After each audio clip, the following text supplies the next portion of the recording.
Hey everybody, look at that, I'm back, and today we are doing a jungle Shaco game. As you can see, Shaco, he's going to start with his jack-in-the-boxes first. Probably thinking, if for those of you that are not familiar with Shaco, why would he start jack-in-the-boxes first? I just thought it just provides a fear. Why not get something with raw damage? And you take a look, there's 2 shift poison, where when he doesn't use it, it will blind the creep or the champion. Well, it doesn't blind the champion, it just slows the champion. Why wouldn't you have to go with that? Well, the fear, the jack-in-the-boxes will tank the jungle creep, so it's going to make life a little bit easier for our Shaco here. So he's going to be able to plant several boxes. Generally, depending on the Shaco, you can plant 3 to 4 here, and that you should be able to secure a buff very easily. And maybe 1 or 2 here. But more likely than not, looks like he's going to plant 3 here, a third being planted just before he starts the buff. So, and that allowed him to do the buff fairly quickly, combined with Smite. And you see here 2 boxes right at the wolf camp, or take out the 2 small wolves very quickly, and then he's gonna, a couple easy autos to be able to take out the rest of the wolves. But no, he's opting to go right for that blue buff immediately because he does see the timer, because the buffs do spawn at 155. Anyway, as he's going through the beginning of his jungle, it's very, very simple. He did start blue buff, so he's not going to be able to get an incredibly powerful gank, but blue buff allows him to have for a decently sustained jungle combined with lowered cooldown reduction. And sustain, not so much from his health, it's very easy to stay healthy as Shaco. The whole point is those jack-in-the-boxes allow him to take greatly reduced damage. Looking at the team comps, let's go up and down through the lanes. So, in top lane on Shaco's team, there is an AP team-up. Down the mid lane, we have Diana. Both of them have started Doran's Ring, surprisingly enough. And on the bottom lane, this is the interesting thing. Support Maokai with an 80 Nidalee. So that's going to be very cool to see. And going the other team, top lane, we've got Garen. Everyone knows Garen, the infamous bush camper. Morgana down the mid lane, who went for Boots 3 pots. I think this game may have been before the Season 3 patch, I'm not entirely sure. No, it's definitely not before the Season 3 patch because of the Hunter's Machete right here. Anyway, in the jungle, Xin Zhao, some people like to call him Win Now. Lower elo, he can be a bit of a menace. And then the bot lane, we've got more of a standard lane with Lulu Graves. And that should be very standard, good harass, good poke, all that jazz. But how they handle Nidalee Maokai should be very interesting, because Mao is actually a very viable support. He's actually incredibly strong. And playing Nidalee as AD is an interesting thought as well, because she's got that Primal Surge, which provides a big heal. And on top of that, a nice attack speed boost. And now, First Blood going down in mid to a very big gank. Look at that, Diana couldn't even get away. She was forced to use Flash, but obviously didn't survive that. Anyway, Shaco's going to come mid. He got through pretty much a full run through of his jungle. He's level 3, about to hit level 4. You can see that he just finally got 2 shift poison. That's very surprising. Generally speaking, as another kill, possibly 2, goes down bot lane. Generally speaking, you want to leave Deceive almost like a 1-point wonder for a bit, because you can max at 2 shift poison, and that it scales with AD and AP, and it does quite a bit of damage at rank 5. I believe at rank 5 you'll be hitting somewhere to the tune of 200 to 300 damage, and that's just base damage. Combine that with the AD and whatnot that you pick up, it's going to be a very nice deal. And also the slow is a great utility.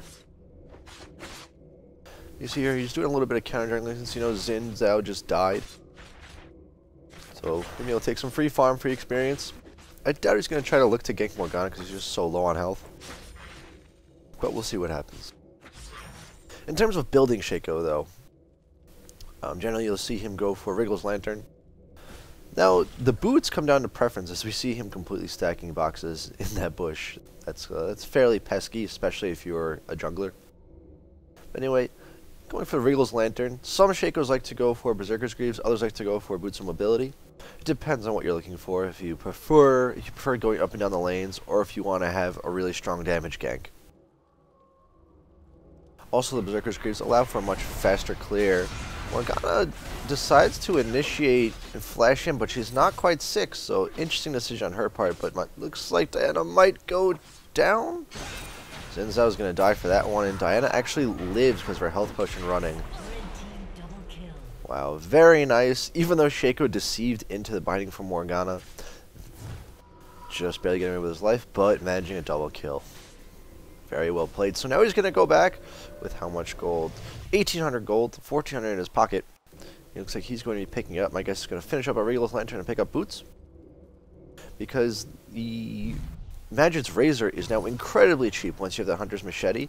I believe it only costs 400 gold, so a much more drastic change. And that's kind of what allows people to play a jungler such as Shen. Because with Jungle Shen, all you need is a Magic's Razor, as you see here. And from there, you can go to all your big tanky or damaging items. So Shaco's actually going for Magic's Razor, Doran's Blade, Sight Ward. Looks like, was that possibly 2? I can't quite see on my screen. Oh man, that Lulu Graves lane is just cleaning up. There's not much they can do. I mean, that Doran's Blade is fairly interesting because he didn't have to go for that Vampiric Scepter. He might not have had enough gold for it. Oh well, but the Doran's Blade is going to give him a bit of health, a good chunk of AD, and then also in the jungle, he can get a little bit sustained every auto attack, giving him 5 life back. It's not a huge deal. I'm not a terrible fan of Doran's Blades. I think they're more of a last ditch, like I need damage and tankiness immediately type of item. They're not fairly strong. Besides that fact, it looks like he's going to come in to try to save this team. Let's see what happens. Deceiving in, right bogging the damage behind Garen. I haven't talked about it yet, but Shaco's passive, if you're behind your target, you deal extra damage, and at level 5, it's 20%. I'm not entirely sure if it scales up with level, we will see. But that's a huge deal because a deceive is a guaranteed critical strike. If you jump behind someone, if you deceive behind someone, and that first attack is behind them, that's a whole lot of damage coming out, provided they don't have a lot of armor. A very tricky deceive coming out. I think my sound might be a little too high. I'll turn that down in just a moment. You see Shaco managing to dive the Morgana bind by deceiving in. Even though Diana did go down, they managed to take Morgana with her. And then they have the ward on blue buff, and I think they realized that Shaco's still there. Yeah, he was spotted. So he's going to give him the runaround. Just delay that buff as long as he can. But, ooh, using his deceive. Teemo's coming in, though. Teemo might be able to clean up. No, they're going to have to run away. They see Garen's kind of licking his chops like Shaco's so low. Let's try to get him. Actually, I'm going to adjust my sound real quick because I do think it's a little too loud. Yeah, Shaco incredibly low on mana. That blue buff is back up. There's not much he can really do. And look at that. Oh, that bot lane feeding pretty hard. I think what Shaco needs to do is, you can see that Nidalee and Mao are actually getting him relatively low. If he just goes down there for one gank, he might be able to do some work. He might be able to get that lane back to where it needs. But anyway, picking up a longsword, most likely going to go into a Vampiric Scepter. So then from there you can finish off Regal's Lantern. You see Diana now coming into this bottom lane. And now what kind of play can Shaco make? Because in Season 2, Shaco is one of those champions where it was, unless he gets his team a kill or two in the first 3 or 4 minutes, he's pretty much useless. With the changes to the jungle and the item changes, Shaco's actually a little bit more dominant. He's a lot stronger. He's actually become a top man in high elo. Because he's so good at snowballing his team, even if they get a little bit behind early on.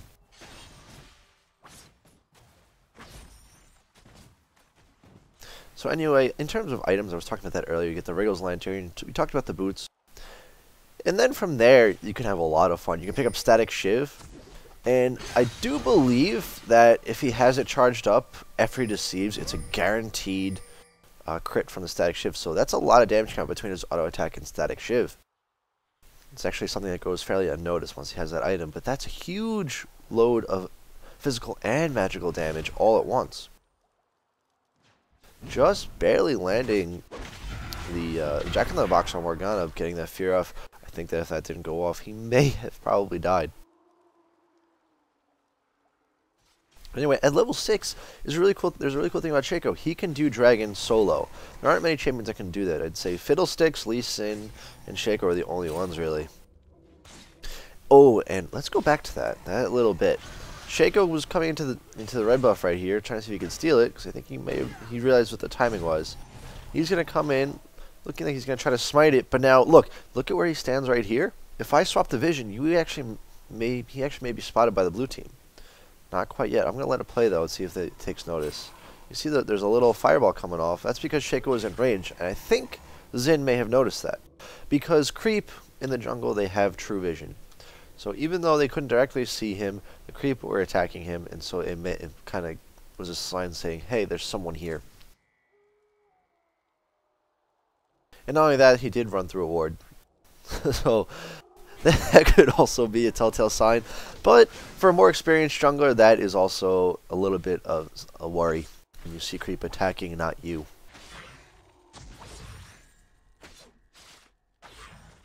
So getting that little bit of counter jungle, leaving that's one of those small wraiths up. So it's going to be a little bit longer to respawn. The big wraiths are going to be even more valuable in the next patch.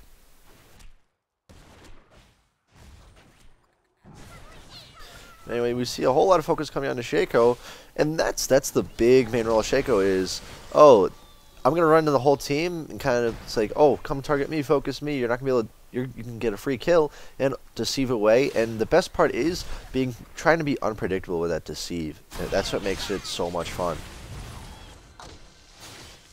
Because you can just make it look like you're hightailing it one way, like let's say you're running from you're running from Xin, they start chasing you here, you're running back towards your blue, and then all of a sudden just deceive right back in here and back, because then you'll see Xin and Morg are just going to be chasing you all the way up through here, and then realize that it's a lost cause. But now Shaco picking up that blue buff once again. For some reason, looks like he's pinging for Diana, possibly. But he's getting really low. There just comes a time where if they're going to ignore you, just take the buff. There is no need to wait around for your laner to take a buff, unless they're getting kills or something. Or they're shoving the lane. But there was no response from Diana at all, so you should just take the buff. Anyway, Shaco was forced to go back. He picked up that Vampiric Scepter finally. So in the next 100, 150 gold, he will have that Wriggles Lantern completed. But since he does have these items, he's got a little bit of health, a good amount of lifesteal. He can easily go for this dragon. He does have his ultimate, which makes a clone of himself. It doesn't deal quite as much damage, but for the untrained eye, it's really tough to figure out which Shaco is one you attack. And if you attack the wrong one, ooh, that could be very, very difficult. Because if you attack the wrong one, you kill it, it's going to explode for a big amount of magic damage. You can see right here, 300 magic damage at rank 1.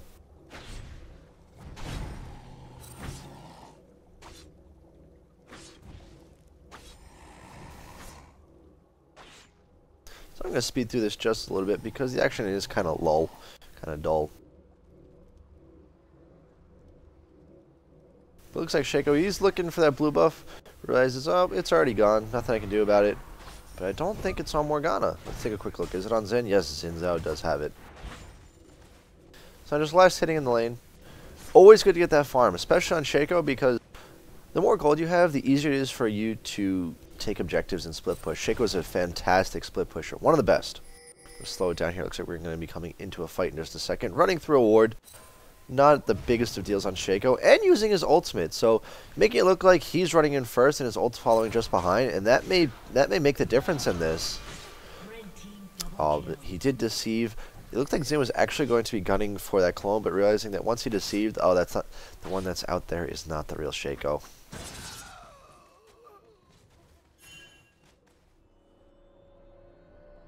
The tower has only one auto attack left, so oh, run in, take that tower. It's free gold for your whole team. Looks like he looks like he's just going to do that right now. Yep, deceiving and taking out that tower. Good job. Good decision making. That dragon is still up, and for Shaco to leave dragon up at like 15 minutes into the game, that's rather odd. His ultimate is down, so he can't quite solo it at the moment, especially since it's such low mana. But if he goes back to buy, waits for that ult to come up, grab a pink ward, should easily be able to take out that dragon.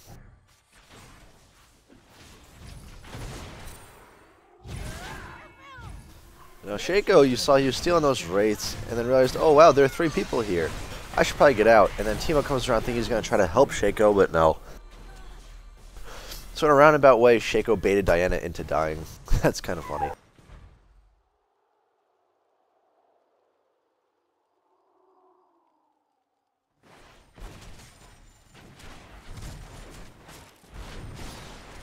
So now our hero of the day, Shaco, he picked up Boots 5, so he's looking to try to roam around, but the only issue is they've pretty much broken out of lane phase. So his main goal is looking like to try to get around the enemy team, force some summoners or abilities, and then kind of jet off. But the only issue is, once you've initiated, that the bonus from the boots wears off immediately. So it's not going to be quite as easy to get away from that as it was to get to them.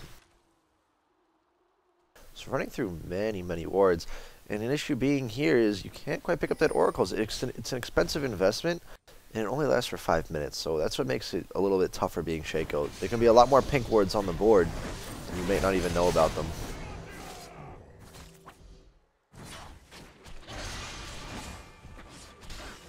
So Shaco trying to do what he can, but he just doesn't have the damage ability, and almost using his ultimate to dodge the ult from Graves. That would have been very nice. Shaco can use his ultimate to dodge ultimates such as Karthus.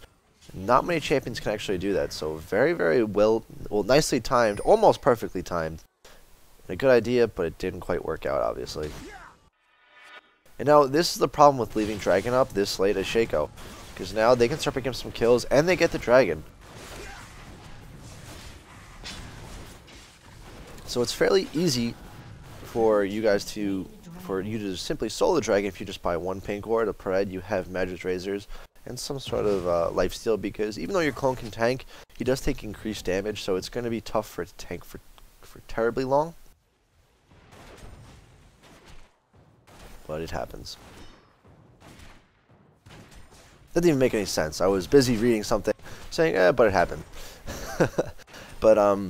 Yeah, but securing that Dragon super early, you get the timer on it, you get your team a little bit more of a gold lead, and that's the big thing on Shaco. You need to get your team the lead, because you're essentially useless in team fights unless you get super fed that you have like Infinity Edge, Phantom Dancer, Static Shiv, Warmog's Guardian Angel, something like that, which is a very odd super fed build. But it happens with Shaco on occasion.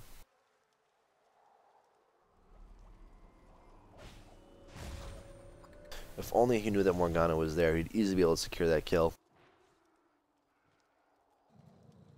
Now at this stage of the game, you got a couple towers down, objectives have been taken, and the teams are starting to group up. The objective of Shaco now is to just try to split push. He wants to try to take towers. Take towers and force objectives, because you can force objectives by taking towers, surprisingly enough, because if you manage to push a whole wave by yourself when the enemy team's not there, it's going to force one or two of them to force that lane back. When that happens, your team can in turn take a tower, take a Dragon, potentially even take a Baron.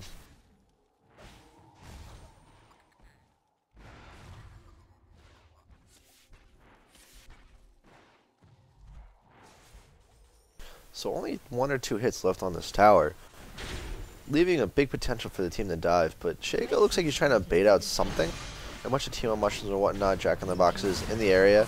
The tower does go down, which is a nice little bit of gold chunk. And Shaco trying to come in and do whatever he can, try to be incredibly disruptive, using his Deceive to initiate. In a team fight like that, you really don't want to try to initiate with Deceive. You want to leave room for escape, because for some reason teams just like to focus Shaco. They find him to be incredibly dangerous. So he's going to run in, they're going to try to focus the hell out of him. And then once they do that, they're going to blow a bunch of abilities, possibly an ult or a summoner. And all you have to do is deceive away. It's very simple. Blows a lot of damage. It takes a lot of focus off your team, and your team can then in turn clean up.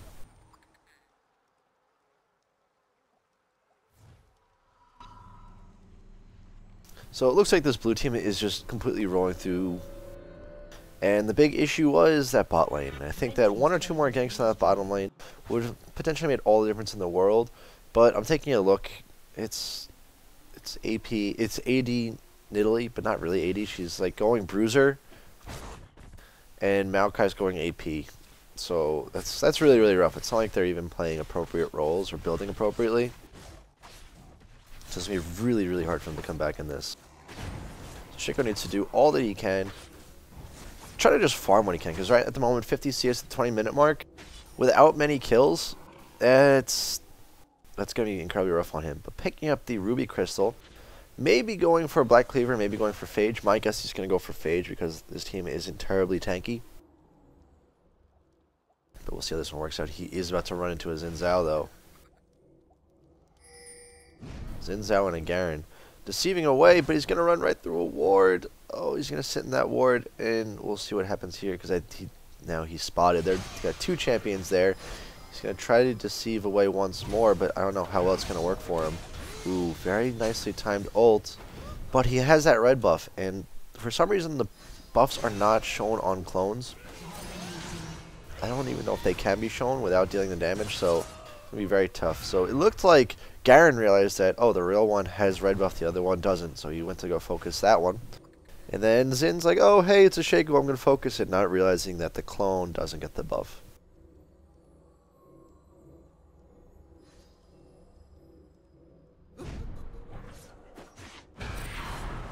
Oh, this could be this is going to definitely be a death for Shaco. Essentially suiciding in there, thinking he can do a lot more damage than he actually was. That's always rough. Morgana has so much health for out of ages. So I'm going to go to 4 times speed, kind of speed through this a little bit more, see where this game leads, because Shaco not making as much of an impact, but not entirely his fault. Got a whole bunch of feeding from his team. He could have potentially prevented a good chunk of that, but at the same time, I'm not having as much faith in this bottom lane as most people would.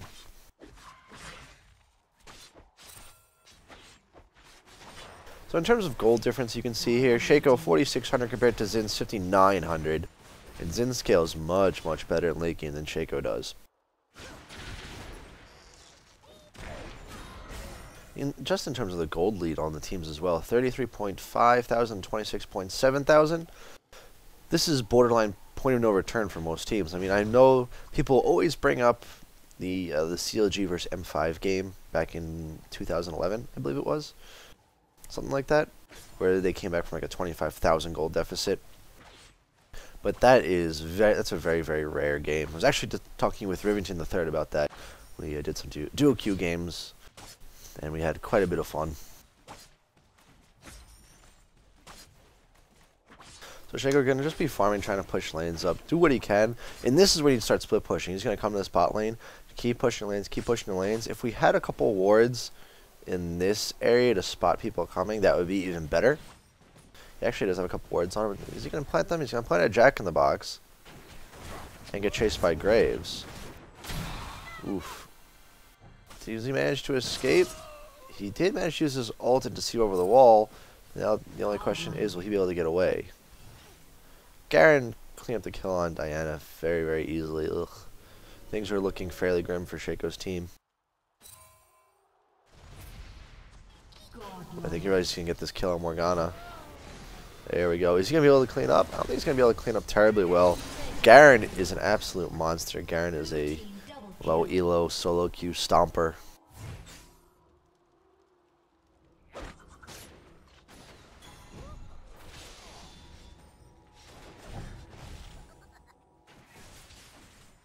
Now let's see, what abilities is Shaco maxing? Looks like he maxed Deceive first. Get extra 220% damage on his critical strikes. But it's not terribly important to max out first. Like you saw when you threw that 2-shift poison on Lulu how little damage it did. You definitely want to go for... once again I screwed up the camera angle. But you definitely want to try to go for that 2-shift poison first. 2-shift poison, deceive, get 1 or 2 points in Jack in the box simply for the cooldown reduction, a little bit of extra damage. But that 2-shift poison is very, very important. That's a whole lot of burst damage from range. It's very good poke, good way to close the gap besides deceive. Just makes life a whole lot easier as Shaco.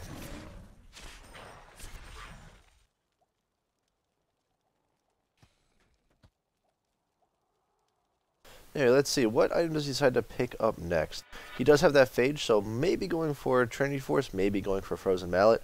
Not entirely sure, but my assumption is he's going to be going for Trinity Force. Trinity Force is very good because you got that Sheen proc after you deceive. You got the Sheen bonus damage combined with the bonus damage from your deceive and the critical strike. So it's a whole lot of damage provided you have enough damage behind it.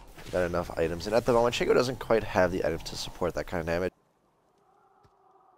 I should say make that kind of damage happen, but I think he does see that Dragon is back up, and being in the top lane, not exactly the best choice. Baron is available, 27 minutes in, Dragon is up, but it looks like he's opting to just try to push the lane. You see him dropping a ward and a Jack in the Box so he can just spot whoever's coming. Now we're seeing the blue team is picking that Dragon area. So you see they're all grouping up to take this Dragon. So Shaco really has to do work. He's got to push incredibly fast, try to take a tower or two to compensate for this Dragon. Because a team can take all the Dragons they want. If you manage to push that lane, take tower after tower, and maybe even an inhibitor, much more worth it. Inhibitor is pretty much worth more than anything in the game, besides a Nexus.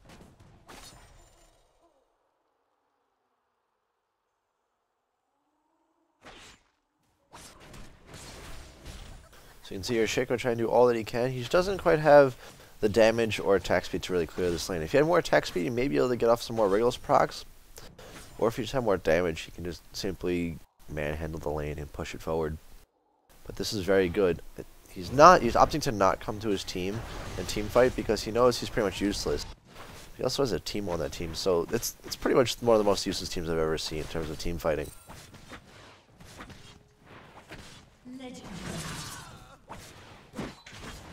So like the only real option they have is for Teemo and Shaco to try to split push and just take towers. But I don't exactly see that happening. I don't think that Teemo went AP, so he's not going to be able to push towers incredibly well. Even though he can push better than on-hit Teemo most of the time, depending on the build. And there used to be a bug with Shaco where you can stand behind a tower and do a huge chunk of extra damage, but that has since been fixed. And you see Shaco trying to push this in, but all the while you can see 4 people are generally better than 1 at pushing. Garen was forced to go back, but it was very much worth it. Garen saving this inhibitor tower, and all the while an inhibitor going down. So I don't exactly foresee Shaco's team winning. And you can almost say that the game was lost early on by not ganking bot lane. So it was great picking up a couple kills in mid, but if that AD and support, if they get ahead, it's almost impossible to win a game. Unless the top lane gets fed. But it's a Teemo. There's not really much Teemo can do in terms of destroying a carry. Any other top lane, be it Irelia, Jax, Lee Sin, they could help to take that carry out of the picture, and then in turn your team can win. But as you see, Teemo is not one of those. Even though Teemo make me eat my own words, but Graves got caught out by Nidalee as well. So it's not like Teemo went one-on-one and said, "Oh hey, you're dead."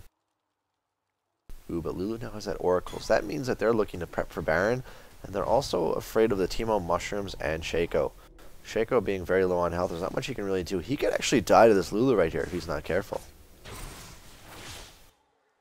Luckily enough, she missed the Glitter Lance. If she landed that, that could have been very scary for Shaco, because Glitter Lance, let's see, Lulu has Glitter Lance at rank 4, dealing 215 damage, so that with an auto attack, oof. That's gonna hurt, but looks like he might just die to this red buff anyway. No, dying to the super minion. Oh man, those things have so much AD. So yeah, it looks like this game might be over shortly. I'm just gonna fast forward on ahead. See what the rest of the blue team decides to do.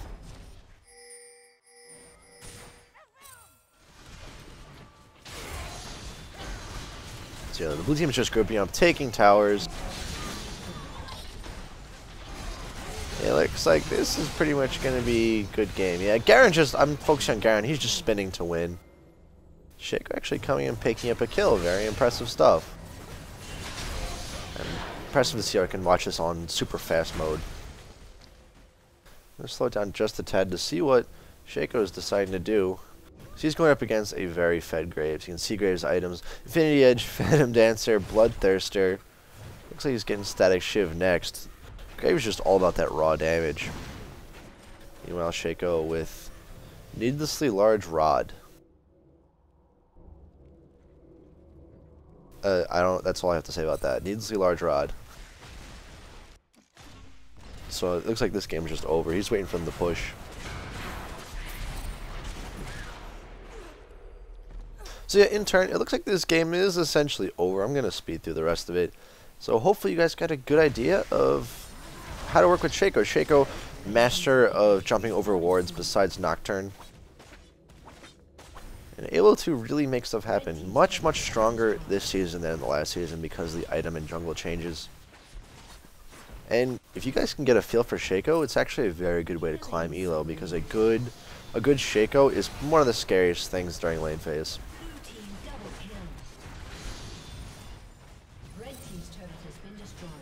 It looks like this is going to be it. With that being said, guys, interesting game. Very cool to see a Shaco in this season. He possibly pick up in popularity. We'll see what happens. But thanks for tuning in. I'm going to try to pick up my casting and replays a little bit more. I've been very lax, been incredibly busy. But with that being said, I'm going to close this one out. Great to be back. Hopefully I get to see you guys again. Send those replays in, and I will see you guys next time.